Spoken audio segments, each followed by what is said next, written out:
The first co-defendants in the election racketeering case targeting former US President Donald Trump surrendered to the authorities in Georgia on Tuesday. According to the jail records, John Eastman, a former campaign attorney for Trump, and Scott Hall, a bail bondsman, were booked at the Fulton County Jail. Eastman, a conservative constitutional law scholar, is accused of drawing up a scheme to submit a false slate of Trump electors to Congress from Georgia instead of the legitimate Biden electors. Hall is charged with racketeering and conspiracy to commit election fraud in connection with tampering with voting machines in Georgia. Eastman's bond was set at $100,000 and Hall's at $10,000. Trump is expected to turn himself in at the same Atlanta jail to face charges of seeking to overturn the 2020 presidential election won by Democrat Joe Biden.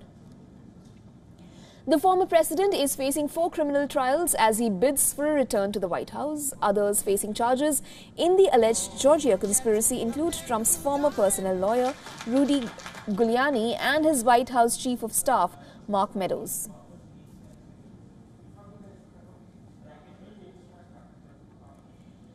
Well, we earlier also spoke to our correspondent Susan Teherani, who tells us how Trump's 19 co-defendants will direct the case.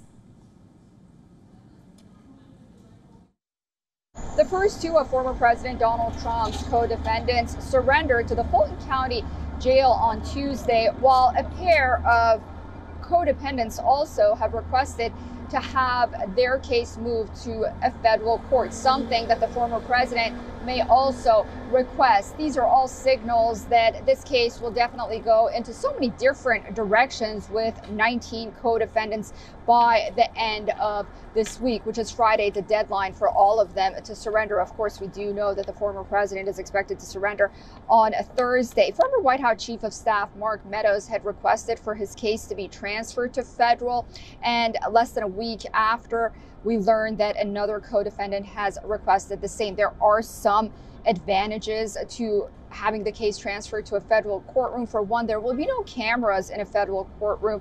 And another thing is that perhaps the jury pool will be more favorable to these defendants in a federal courtroom as opposed to one in Atlanta, although that's not clear, at least not now. Also, the chances of a case from a federal court going to the Supreme Court is very likely.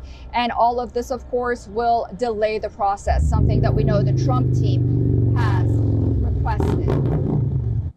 Well, Susan also told us about what is being said about Donald Trump not taking part in the debates. Listen in.